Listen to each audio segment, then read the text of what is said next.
Welcome back, everyone, as we dive into part 2 of the German Revolution from the oversimplified, inspired channel, Things I Care About.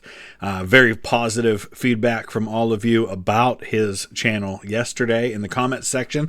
Many of you, I think, were fooled into thinking, based on the thumbnail, that it was an oversimplified video, but I hope that you stuck around and actually watched it and found that it was really well done, and I think he did a great job in presenting some great information. I also really appreciate all of you who know a lot about this topic, who added your feedback and your information so that we can all learn together. That is the goal here, is that we all learn something new every day that maybe we didn't know before. So I hope you did that. I'll put the link in the description, not only to take you back to part 1 of my reaction if you didn't already see it, but also to part 2 of the original, so you can check that out as well. I want to thank Grant in Stoke-on-Trent. Yes, that's my part of England. That's where my family comes from, that general area, kind of the Midlands of England, the West Midlands. So thank you so much, Grant, for your support on Patreon. Couldn't do it without you. Let's go ahead and dive into part 2. All right. After the Treaty of Versailles forced the Weimar Republic to reduce its military, Defense Minister Noske tried to dismiss 2 of the most powerful Freikorps divisions, but they refused and instead marched into Berlin and took over. The Weimar government was forced to flee, and the leader of the coup, Wolfgang Kapp, declared himself chancellor with support of the old elites of the German Empire. So a couple people yesterday took exception to this being defined as a revolution, but it is by definition a revolution. Anytime you have a forcible change in the government to either another system or another leader that was not done by the regular process of law, that is by definition a revolution. This absolutely qualifies. In fact, there's multiple revolutions happening here. This feeling that something's wrong with it. Something is wrong with the left phalange. Friends! Silly Phoebe, planes don't have honey, I'm phalanges. sure there's nothing wrong with the plane. All right, look, I have to Help! go. I The love Freikorps you, are taking over. You are the Weimar Republic's military. You have to do something. Oh, jeez. I'd love to be able to help. I really would. But I'm kind of in the middle of something here. Ross is rushing to the airport to stop Rachel from leaving to Paris forever. Can't you just The last episode. watch it later? The Freikorps are trying to take over the country. Listen, it's not that I don't care or that I never really liked Weimar government to begin with, but yeah, I don't really care, and I never even liked you guys anyways. The military across Germany either remained neutral or straight up supported the coup. And you got to remember, I mean, they've just been through one of the most devastating wars in human history. You've got millions dead for the Germans in World War I. If I'm in the military, the last thing I want to do is go back into fighting again. Just like the upper echelons of the bureaucracy who longed for their privileges under the empire. But what Kapp's government did not have was support from the workers. Before leaving Berlin, the Weimar government had called for a general strike. The Democratic, Socialist and Communist parties immediately heeded the call, and they were not messing around. 12 million workers joined the strike. 12 million. That is 1 out of every 5 people in the country. It's a lot. This would become the most powerful workers' strike in German history. Think about it in your own country today. I mean, here in the United States, 1 in 5. I mean, what do we probably have? 140, 150 million people in the workforce. I don't know, maybe it's not that many, but I'm guessing it's probably somewhere in that neighborhood. What if 30 million people went on strike today in the United States? What would that do to our country? We freak out when there's a government shutdown, and that's not nearly that many people. The country was completely paralyzed. In Berlin, gas, water and power supplies halted entirely. Newspapers stopped printing. Bureaucracy came to a complete standstill. Any sort of long-distance communication was impossible, and Kapp and Luttwitz were unable to govern. I had that phone, that little handheld Nokia. Oh my gosh, that was like 20 years ago. Trying to consolidate power, Freikorps and the military divisions engaged workers in bloody battles. The military prevailed over the workers in Thuringia and Saxony, while the workers and the Red Army won in the Ruhr. A former soldier by the name of Adolf Hitler, eager to help the coup, flew to Berlin to meet with the organizers, but by the time he arrived, the coup had already collapsed. The Weimar government returned, and the coup plotters escaped Germany with help from the police. But after the putsch... So, since he mentioned the guy with the funny mustache, a couple of you were asking me, yes, I did indeed get demonetized on yesterday's video. I had to appeal it because it's not that YouTube won't allow those certain words to be said. It's that their algorithm picks it up. Their AI, their computer picks it up and demonetizes, and then you have to appeal it and get a human to review it and make sure that your video isn't violating something. So once the video went live and I appealed it, it was remonetized within a couple hours. Collapsed. Workers in the Ruhr did not stop striking. Workers had been responsible for saving the government. Many had died in the fighting, and now they wanted something in return. Yeah. They demanded better wages and improved worker conditions, as well as the retreat from all remaining Freikorps. And remember, this is all in the context of the aftermath of the Great War, where there's been these sanctions put on Germany. They had just been mobilized for this massive industrial military effort, which is now ramped back. You've got millions dead. You've got a lot of civilians that have died. You've had crippling blockade that has happened, and you're coming out of all of this. So it is just a nightmare scenario all the way around. Okay, so we agree. The government will pardon any illegal acts committed in resistance to the Kapp Putsch, but you will cooperate with us in disarming the Red Army. That works for me. Thank you so much for your... Hey boss, check this out. These dummies are not even fighting back. While workers negotiated with the government, a military commander acting on his own brutally suppressed the strikes, leading to even bigger strikes and the termination of negotiations. Now a combination of Reichswehr and Freikorps, including units that had participated in Kapp's coup, moved against the Red Army. This is the trouble sometimes when you have kind of a popular uprising or something that is kind of from the ground up, when you don't have very clear leadership structure and very clear structure and very structured organization, and people kind of do their own thing. You can have one guy over here negotiating and coming up with a peaceful settlement while another guy over here is doing something violent, and they kind of cancel each other out, and there's really no solution in sight. By the end of the fighting, the Red Army was defeated. Reichswehr and Freikorps lost a combined total of around 500 lives, while an estimated 1,000 workers were killed. The Ruhr Uprising was a clear demonstration of the power and unity of Germany's working class. It also showed clearly how the German government was consistently willing to exert violence to preserve the power and privilege of the ruling class. Germany became even more polarized. And we talked about that a little bit yesterday, about how that happens when you have one side going extreme. There'll be a equal and opposite reaction, so to speak, on the opposite side, and then that will cause the other side to go even further, and you get the polarization. We see that happening right now in the United States. It's hardly the first time we've been polarized. I don't want people to think that this is something new, but we are very polarized right now, and there's that knee-jerk reaction on one side or the other that pushes each side further and further away from each other. At the end of the fighting, Germany finally went through a period of relative peace, and by that I mean that there were just no coup attempts, at least for now. But political assassinations, at least for now, and you know who pops up, were incredibly frequent, and they were carried out almost exclusively by right-wing extremists to left-wing politicians. Matthias Erzberger, who played a central role in negotiating and signing the Treaty of Versailles, was assassinated. And he's the guy I mentioned yesterday. And if you watch the Netflix film All Quiet on the Western Front, it's got some problems, but it's fantastic, I think. It's in German. I did a whole breakdown and review of that movie. I think it's available on here, but you have an easier time if you find it over on Stories of the Great War. Links in the description. Talked a lot about this. And the actor who plays Erzberger looks exactly like him in this photo. They did a really good job. But yeah, Erzberger is one of the many victims of the stab in the back myth, his assassination.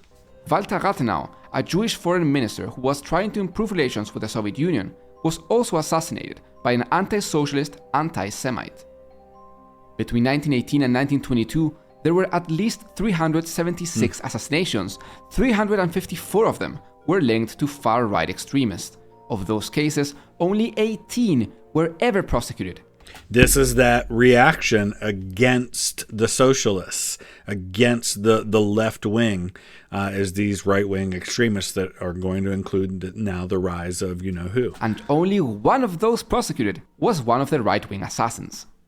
If you thought things in Germany were dire at this point, well, think again. Because during World War I, Germany paid for the war efforts by consciously inflating the war economy, which was actually a common thing. Britain, France, and the US did this too. And after winning, they went through a readjustment period, which meant a recession, unemployment, all of which is common in the transition from a wartime to a peacetime economy. Yeah. But the Weimar authorities didn't believe they could afford this transition, so they continued with the wartime policies. This meant that in the short term, they had more money to spend for progressive social and welfare policies. But eventually, there would be a reckoning. And this is where you start to get the stories of people having to bring wheelbarrows of money to the grocery store to buy a loaf of bread, that kind of stuff. Those are extreme cases, but that illustrates the problem. January 1923, Germany was unable to pay their war debt, and France declared Germany in default. French and Belgian troops marched into the Rhineland and took control of most of its mining and manufacturing companies for about 2 years. We can't just let them take all our resources, we're already broke. Don't worry, I have an incredible idea. They can't take our resources if we don't produce any. But how will we eat? And how will I pay for my super yachts? I have rights, you know? Don't worry, we will pay for all your expenses so that you don't feel So we'll just print a bunch more money. How will we pay for that? No. Don't do it. Don't print more money. This is a good lesson we could all be learning right now. In 1919, $1 was worth 14 marks. By 1921, it was 1 to 64. By January 1922, it was 1 to 191. 1 year later, it was 1 to 17,972. In August At that point, your money is just completely worthless. Same year, $1 was worth 109,996 marks. Insanity. And in November 1923, just a few months later, $1 was worth 1,420 billion marks. The cost of a loaf of bread went from 3 marks in 1922 to 80 billion Reichsmark in November 1923. To be able to survive, workers were paid 3 times a day. They were paid immediately upon arrival and brought someone along with them. That person would receive the money and go buy lunch. This had to be done quickly because by lunchtime, the money they had received that same morning would have become worthless. At what point do you just say, don't even bother with money because there's no point to all of this?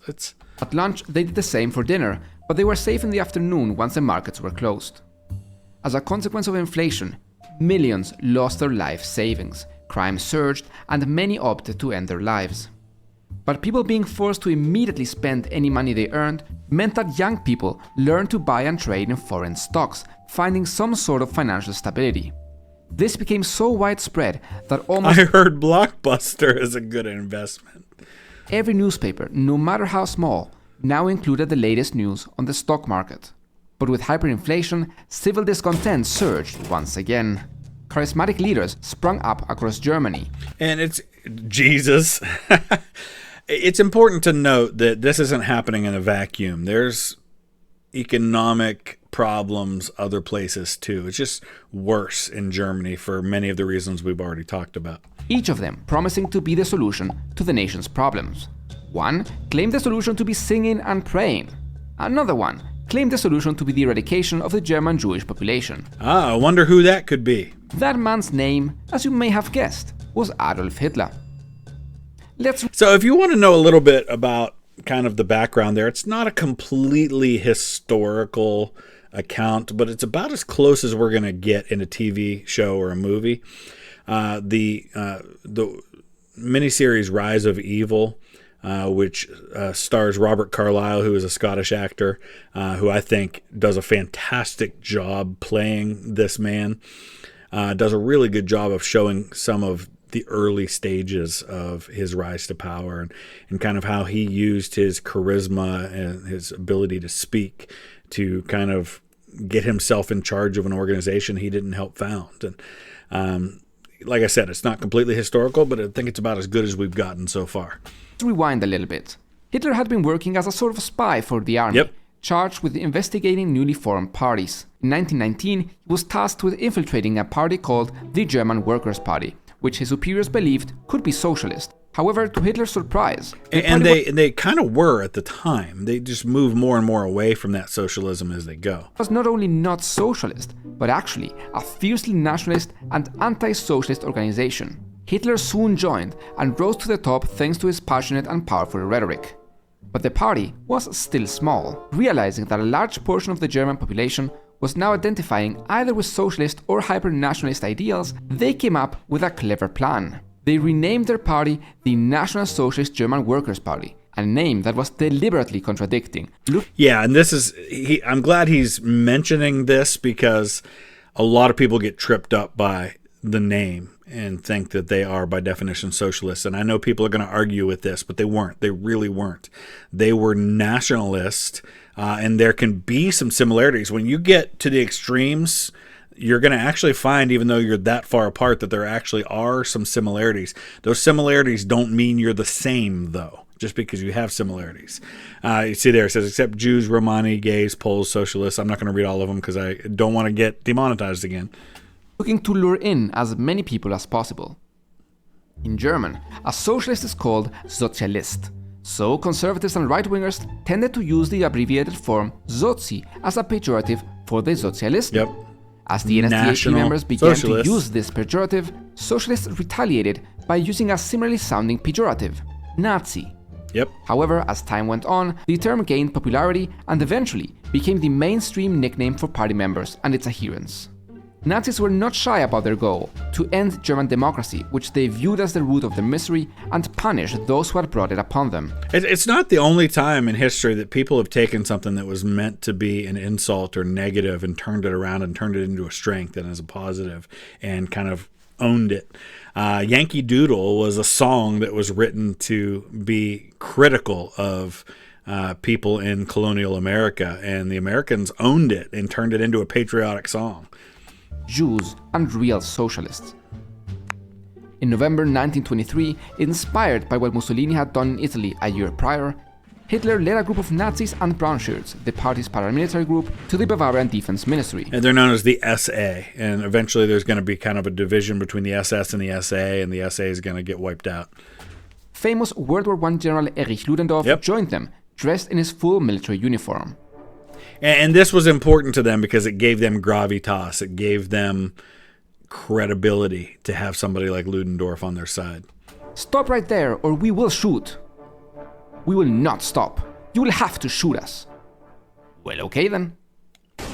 While Hitler and his conspirators ran away, Ludendorff continued his march. If you ever get the chance to go to Munich, it's a fascinating city with a lot of history, and you can see a lot of the sites associated with all of this if you go to Bavaria.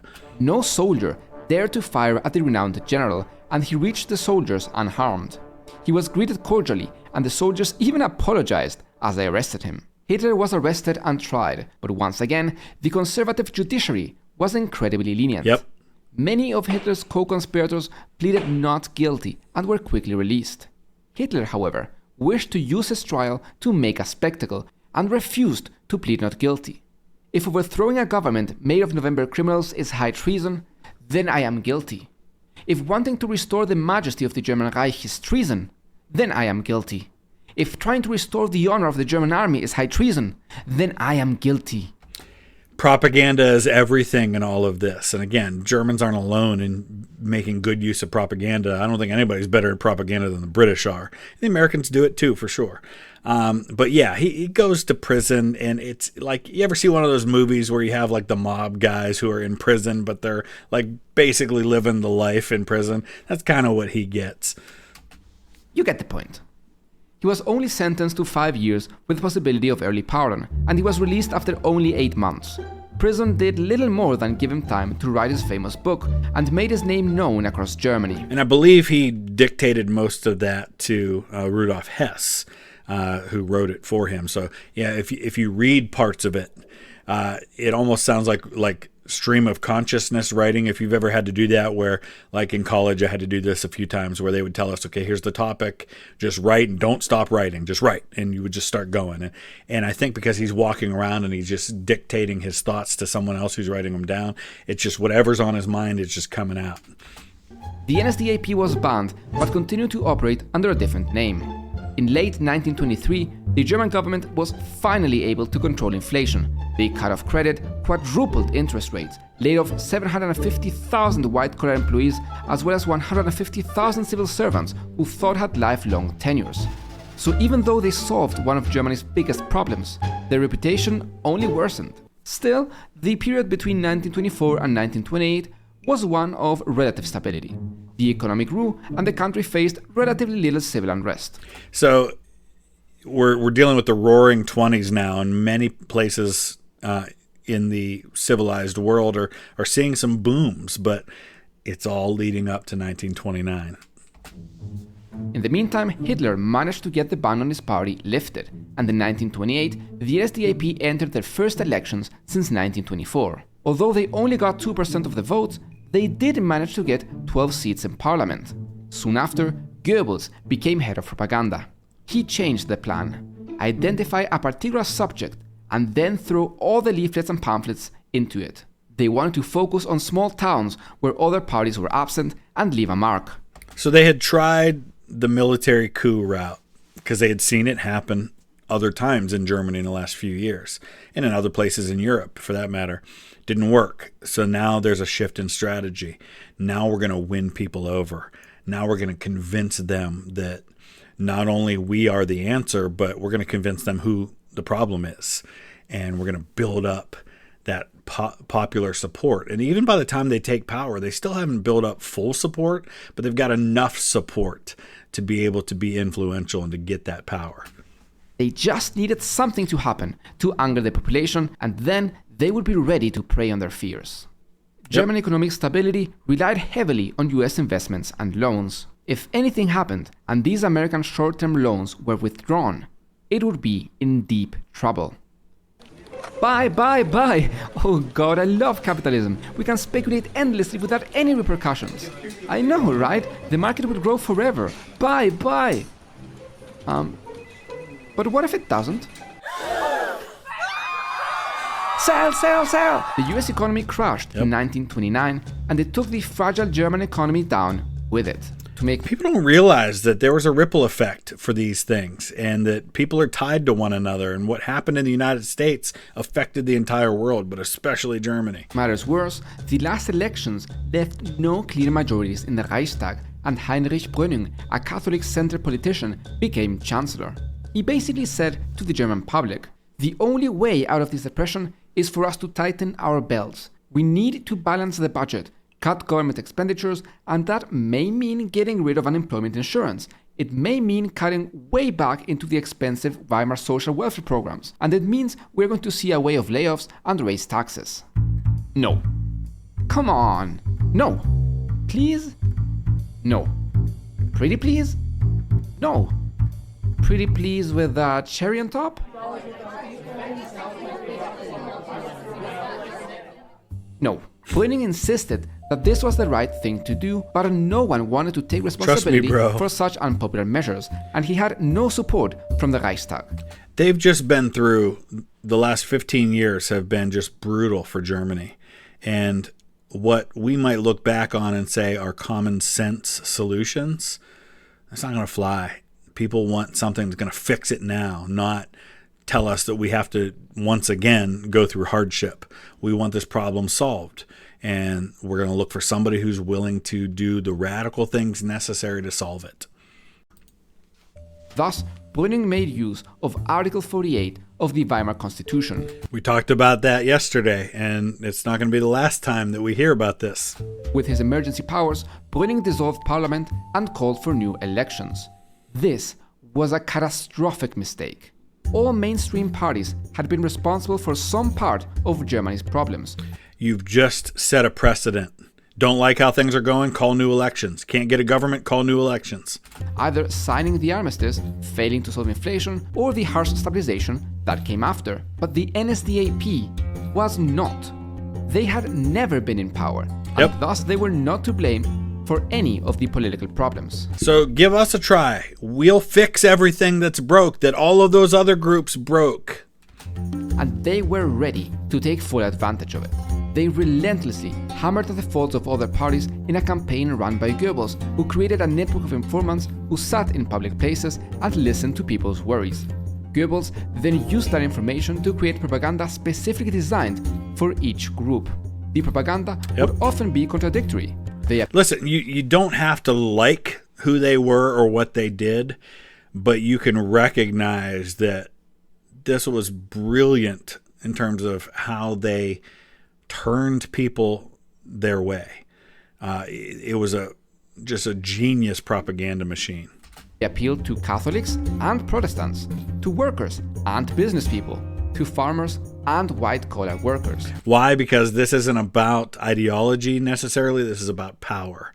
Once you get power, then you can enforce your ideology on people. But say whatever you have to say to get people to give you that power. No other party did anything like this. To Goebbels and the NSDAP, the message was not important. The only thing that mattered to them was to win the election and to end the democratic government. They're hardly the first or the last to do this. It's just that they took it to an extreme. Which they openly stated. After the elections, the NSDAP emerged with 18% of the votes. It made them the second largest party behind only the Social Democrats. With their success, coalition forming in the government was impossible, and Brüning, refusing to change his policies, continued to govern exclusively using Article 48. We need to cut fiscal spending. No, Article 48. We need to lay off a few 100,000 people. No, Article 48. And like I said a few minutes ago, you have set a precedent that allows for them to do the same thing, only we know where they take it.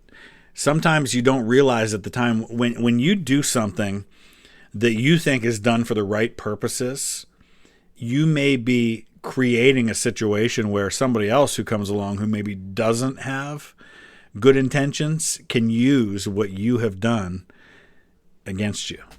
Excuse me, sir, do you have any idea how fast you were going? Article 48. Hey, son, it's already midnight. You can't play games all night. You have to go to sleep. I'm going to use that. 48. Brüning introduced unpopular legislation by using Article 48 a total of 100 times between 1930 and 1932. This was the beginning of the end of German democracy. Yep. And the Nazis didn't just go away after elections. More campaigning meant more members. More members meant more money. More money More meant elections. more propaganda campaigns. Nobody's got a majority, so you can cause chaos in the government and force new elections. Propaganda became a self-financing operation. Confident in his support, Hitler decided to challenge the 85-year-old Hindenburg for the presidency in the 1932 elections. The Nazi launched a massive media blitz unparalleled in German history. Over 30,000 rallies, meetings and demonstrations. Millions of leaflets were distributed. Speakers toured the country where the propaganda machine worked at full speed. Every week, they put out a new set of talks and leaflets and had members assess how well they were received. They would then adapt future campaigns based on what was most effective at persuading certain demographics. They even had NSDAP public servants send individually written letters to certain people. Nothing like this had ever been done before. Listen, again, you can hate their message, but admire the way in which they went about this. I mean, this was so well organized and such a well-oiled machine. The brown shirts were critical in this period, organizing marches and handing out leaflets, and of course, intimidating political opponents. Hitler flew to almost every major city in Germany, often speaking in several cities in one day.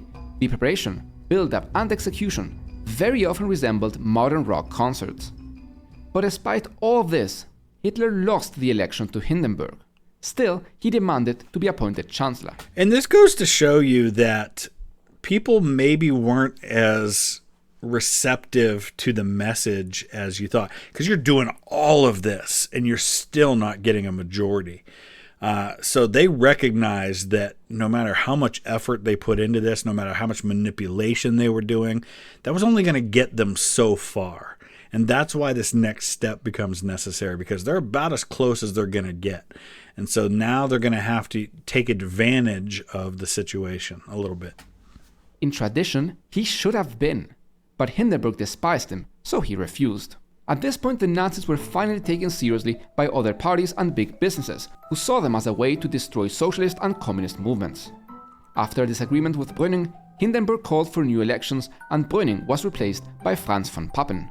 Papen wished to appeal to businesses and the old aristocracy. He lowered taxes for the wealthy and wages for workers, while also defunding welfare programs. All of this, of course, exclusively using Article 48. He called for new elections, believing Why does he keep harping on Article 48? Well, I'm sure we're getting there. he could gain over support from Nazis. This was another massive miscalculation.